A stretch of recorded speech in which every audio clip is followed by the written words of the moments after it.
Questions 11 through 20 on the 2021 Grade 10 AMC 10B. Grandma has just finished baking a large rectangular pan of brownies. She is planning to make rectangular pieces of equal size and shape with straight cuts parallel to the sides of the pan. Each cut must be made entirely across the pan. Grandma wants to make the same number of interior pieces as pieces along the perimeter of the pan. What's the greatest possible number of brownies she can produce? Well, let's start off with a simple example, and then we can extrapolate that. So let's say we have, let's make it 5 by 4. That's pretty simple enough. And then we'll explain what to do for the larger numbers. So this is 5, and I'll just call that side A, and this is 4, and we'll call that side B.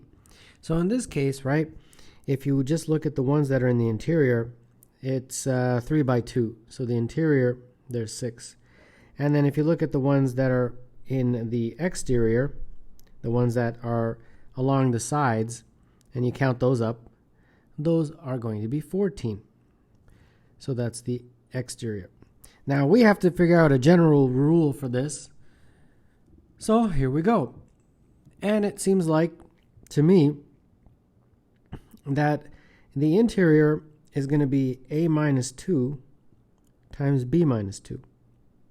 So in this case, that would have been 3 times 2, which is indeed 6.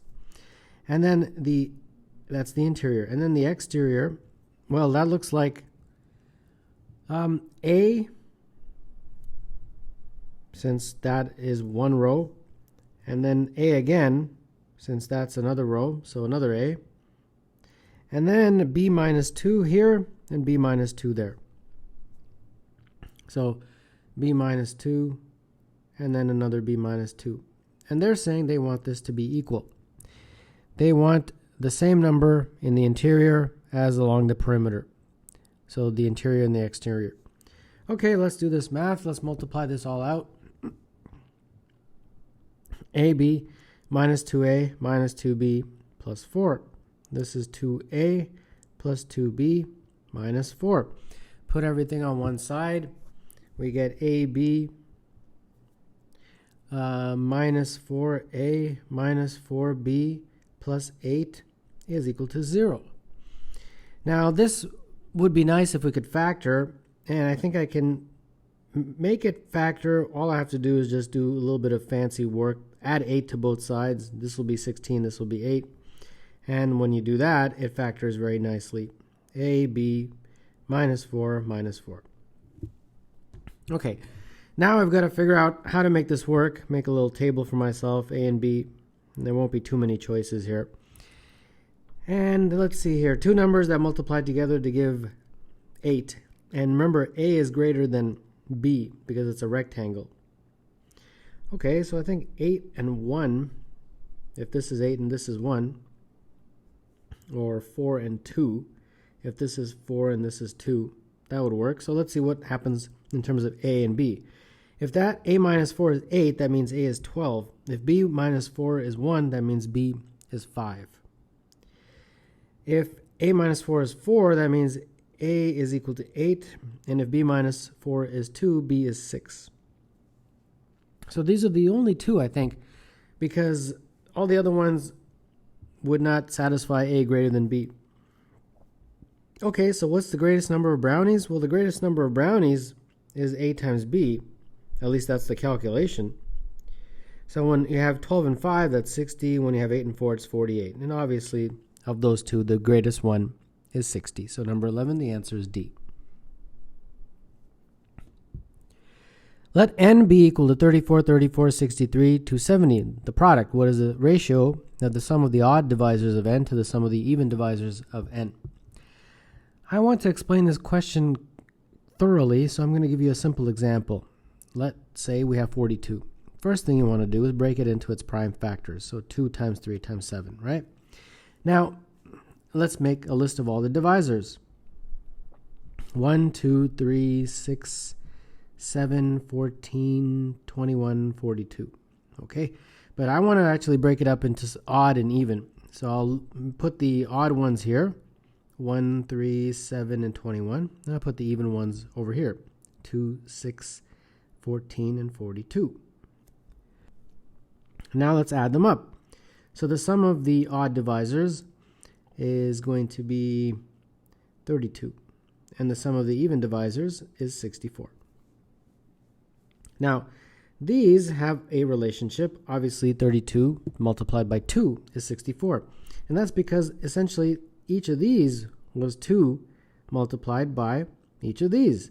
And that is because we had 2 in the prime factorization of 42. So in the same way, we have to first break that up into its prime factors. So n is 34 times 63 times 270, right? So when you break it up into its prime factors, say 2 times 17 times 2 times 17, 63 is what? 3 times 3 times 7, and then 270, 2 times 5, and then 3 times 3 times 3, I believe. All right, so let's group all these. 2, 1, 2, and 3, so 2 to the power of 3. 3, 1, 2, 3, 4, 5. 5 to the power of 1, 7 to the power of 1, 17 to the power of 2. So that's the prime factorization. Okay, so now in the same way, let's have the odd divisors and the even divisors. So odd and even. Now I'm not going to list them all because it's not necessarily necessary. I can just write out the sums. The sum of all the odd divisors, let's say it's m, just like how I did here, right? Well, since you, in a very similar way, are going to get 2 times all of these, you're going to have 2m over here. But here's the thing. We don't just have 2 this time. We have 2 to the power of 3. So we're also going to get 2 more lists. We'll get 2, but we also get 4m, and we also get 8m. So that is something that is a very nice shortcut because there's too many prime factors to make a list, right? Here there was only 3. Here we've got a lot more. So it would be very, very time consuming. It's just simply not possible to make the list. So we just have to work with the sums.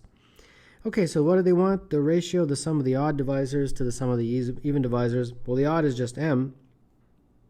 The even looks like 14m. So the ratio would be m to 14m, which is just 1 to 14. And therefore, number 12, the answer is C.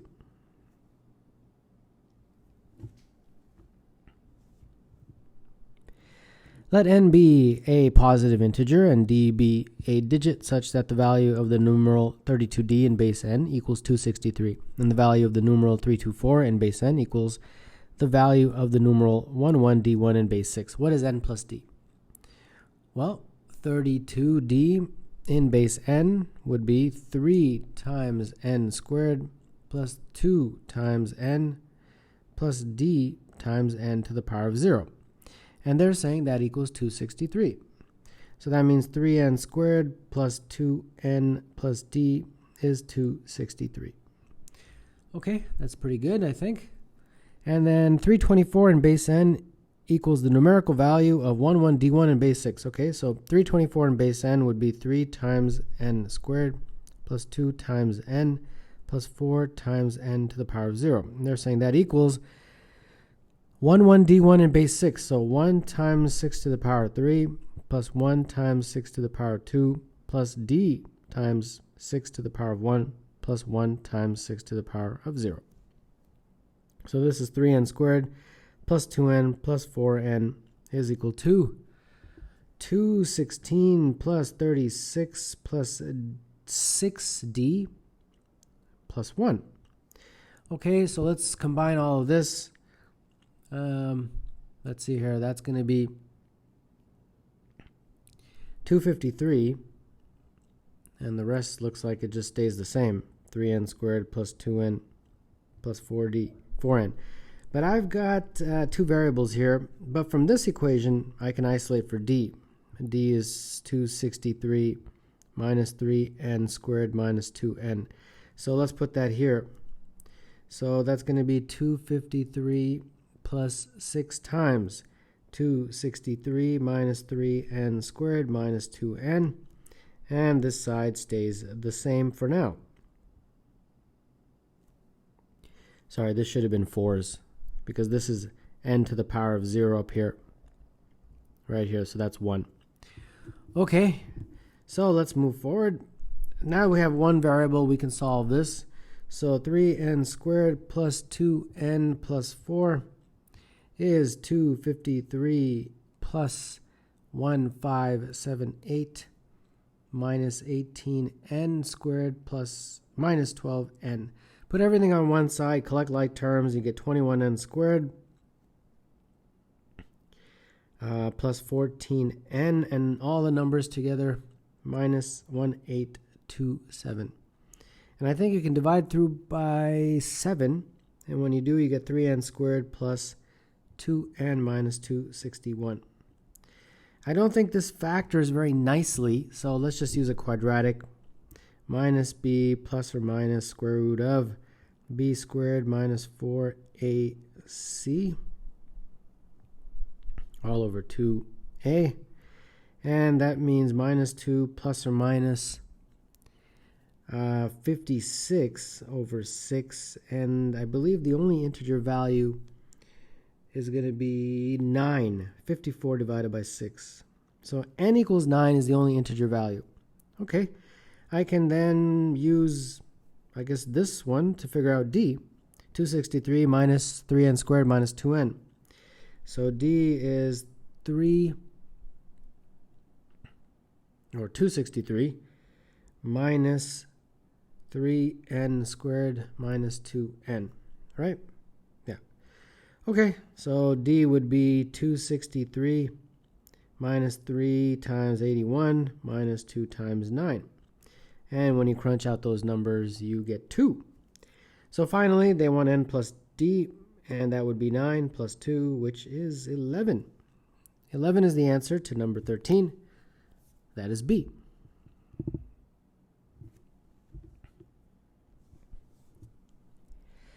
Three equally spaced parallel lines intersect a circle, creating three chords of length 38, 38, and 34. What is the distance between two adjacent parallel lines?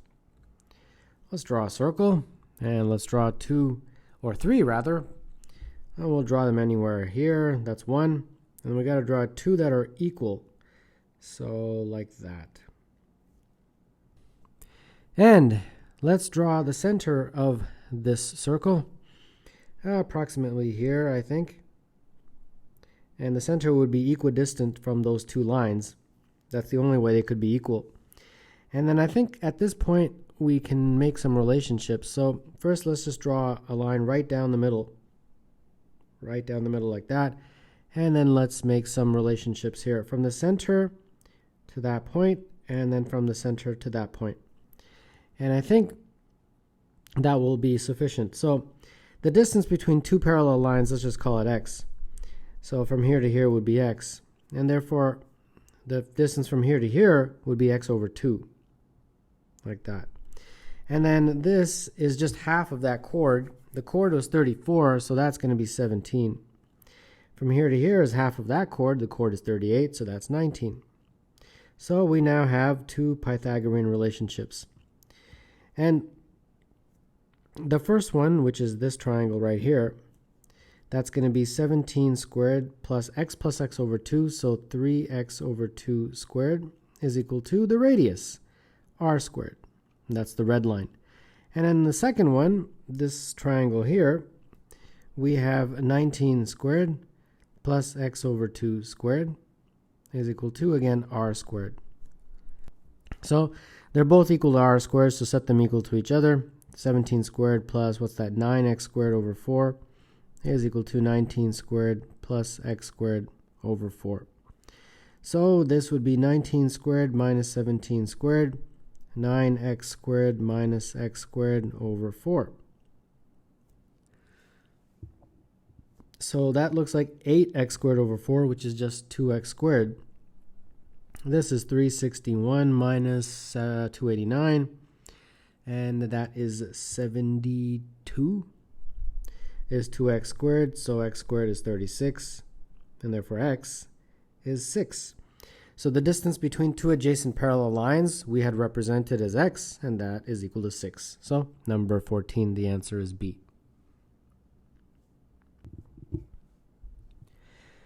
The real number x satisfies the equation x plus 1 over x equals root 5. What is the value of x to the power of 11 minus 7x7 plus x to the power of 3? Well, there's a long way and there's a short way. The long way is, of course, finding the actual numerical value of x and then subbing it into here. And that takes absolutely forever.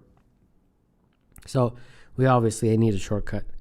And the shortcut is as follows. So let's take the original and let's get rid of the fraction and eventually get rid of the radical. So getting rid of the fraction, just multiply through by x, and that would give me x squared plus 1 is equal to root 5x. Getting rid of the radical, you just square both sides. So it'd be x to the power of 4 plus 2x squared plus 1 is 5x squared. Put everything on one side, and when you do, you get x to the power of 4 minus 3x squared plus 1 is 0. And x to the power of 4 plus 1 is equal to 3x squared, and we will use this a little bit later. Now, let's turn our attention to that expression. X to the power of 11 minus 7x to the power of 7 plus x to the power of 3. So we factor out the x to the power of 3 is equal to, and that it will give me x11 minus 7x4 plus 1, like that. And then we have x to the power of 3. And at this point, we have to do a little bit of manipulation. Nothing too fancy here, because I want to be able to factor this. And I can do that if I have a 2x to the power of 4.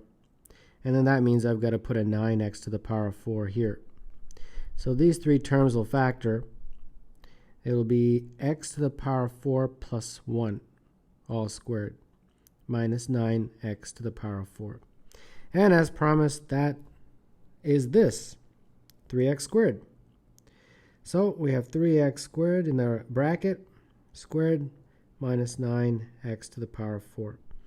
And then 3x squared to the power of 2 is 9x to the power of 4, minus 9x to the power of 4. And that becomes 0. And there you go. Number 15, the answer is B.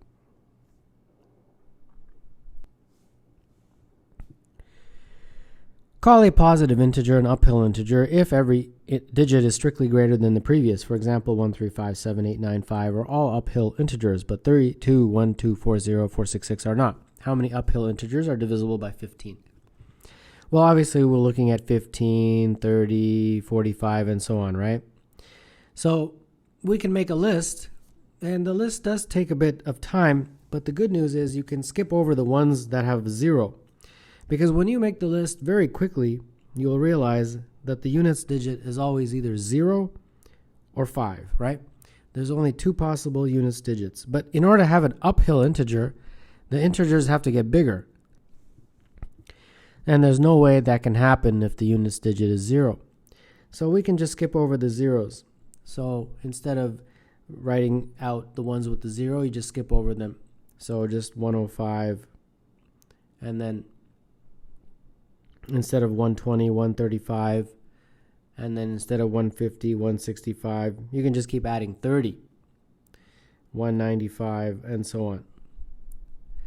So when you do that, the first few come pretty quickly. This one is uphill, this one is uphill, and this one is uphill. Then it takes a little bit of time. You don't get to the next one until you get to 345. And then one thing you'll notice is that is the end of the road for 3-digit numbers, because all the 3-digit numbers would have a situation where the first two numbers are either equal to or greater than 5, or equal to or greater than 4, and you need 3 consecutive numbers like 3, 4, 5. So after careful thought, you can conclude that the 3-digit numbers have been exhausted. So now we have to turn our attention to the 4-digit numbers. And when you do, you find out that the only 4-digit number that works is this one, 1, 2, 4, 5. And then you exhaust the 4-digit numbers pretty quickly and get to the 5-digit numbers, and there's only one possible choice for 5 digits, and that's the only one that works. So in total, I got 1, 2, 3, 4, 5, 6.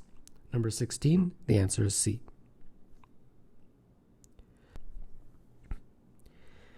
Ray, Vaughn, Oscar, Aditi, Tyrone, and Kim play a card game. Each person is given 2 cards out of a set of 10 cards numbers 1 through 10. The score of a player is the sum of the numbers of their cards. The scores of the players are as follows.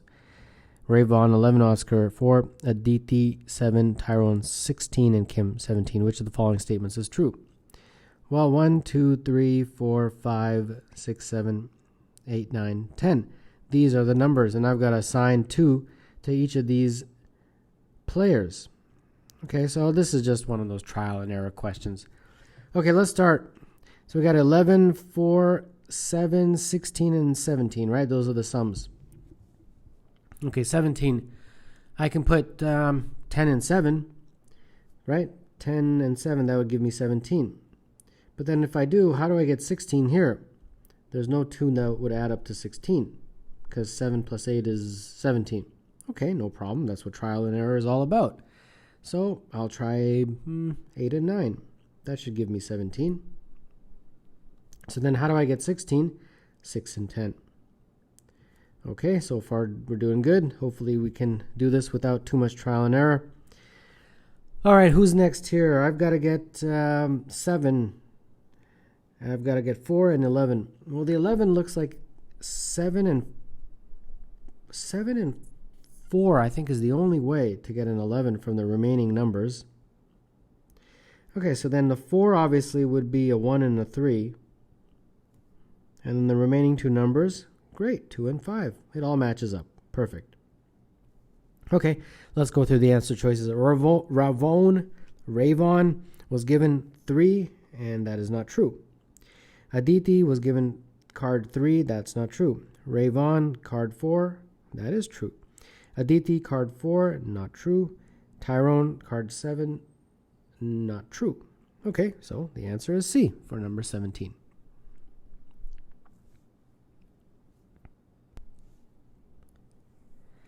A fair 6-sided die is repeatedly rolled until an odd number appears. What is the probability that every even number appears at least once before the first occurrence of an odd number?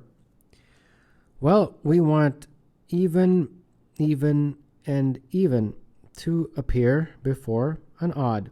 And what are our even numbers? Well, our even numbers are 2, 4, and 6. It doesn't necessarily have to be in that order, but that's one such example. So let's see what we can get. For the first even number, there are obviously 6 numbers on that dice. And how many even numbers are there? 2, 4, and 6. So 3 of the 6 are even. So the probability of rolling an even on the first roll is 3 out of 6. Now let's say I rolled a 2. Now I have to get a 4 or a 6 because I have to make sure that every even number appears at least once before the odd. So the second time I roll, the probability of getting a 4 or a 6 is 2 out of the remaining 5 numbers. So let's say it was a 4. And the third time I roll, I've got a probability of getting 1 out of the remaining 4 numbers. So we have to multiply these 3 together, and when you do, you get 1 over 20. Now, this question, to be honest, I didn't like it. It was very badly worded, and also it doesn't make any sense to me because at least once, this situation that I just did is like, let's say you had a 2, a 4, and a 6, and then you had an odd, right? Okay, great. But at least once, it means that it could happen twice. You could have a 2, 2, 4, 6, and then an odd, correct? And therefore, that's a completely different additional probability. So I don't understand the question, and I don't understand the solution. But that happens on math contests. What are you going to do? So in any case, the answer to this is 1 over 20. Suppose that S is a finite set of positive integers. If the greatest integer in S is removed from S, then the average value of the integers remaining is 32.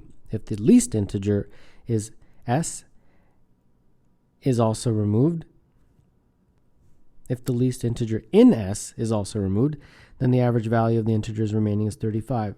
If the greatest integer is then returned to the set, the average value of the integers rises to 40. The greatest integer in the original set is 72 greater than the least integer in S. What is the average value of all the integers in S? We need to first set up the math. The sum of all the integers I will just call S. And therefore the average that we're looking for in this question really is S over n, where n is the number of integers.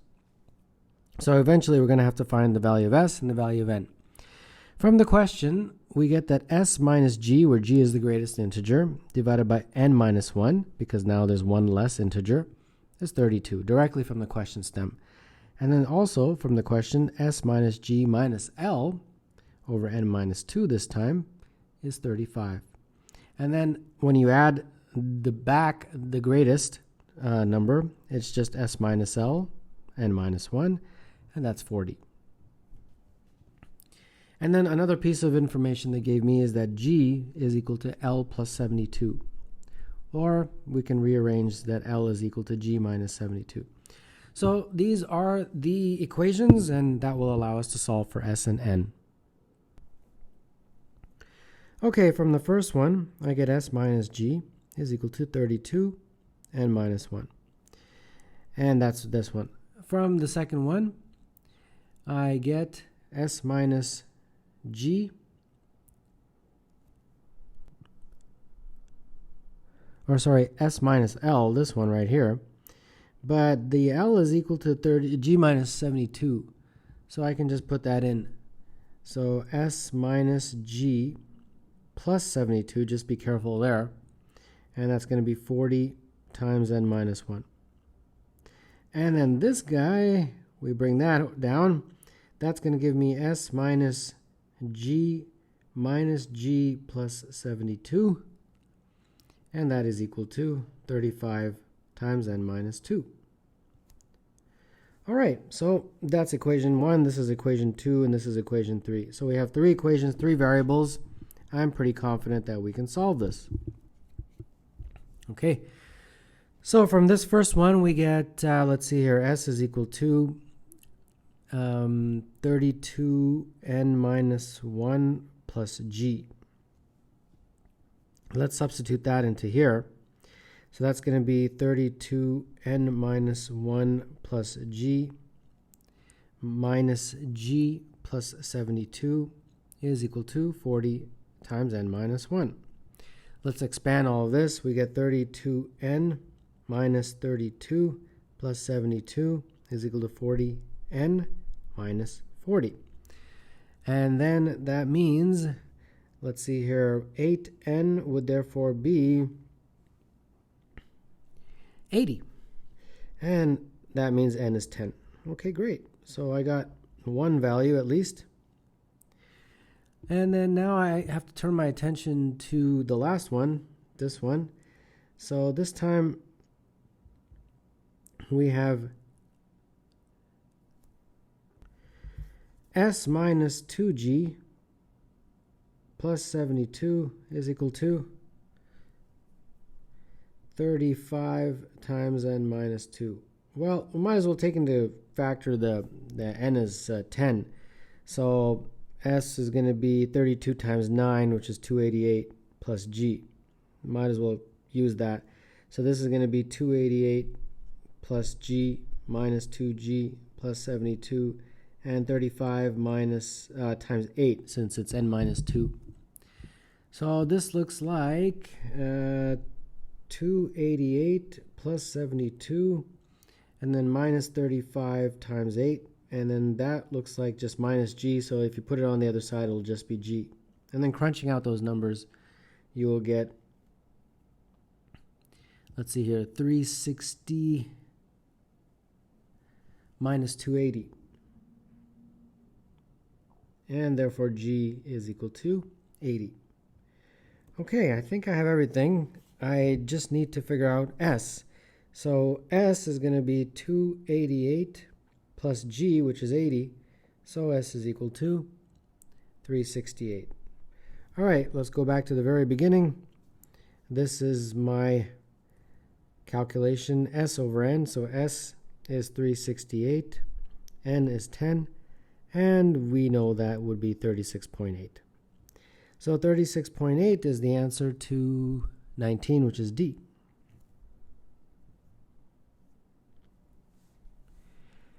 The figure is constructed from 11 line segments, each of which has a length of 2. The area of the pentagon ABCDE can be written as square root of m plus square root of n, where m and n are positive integers.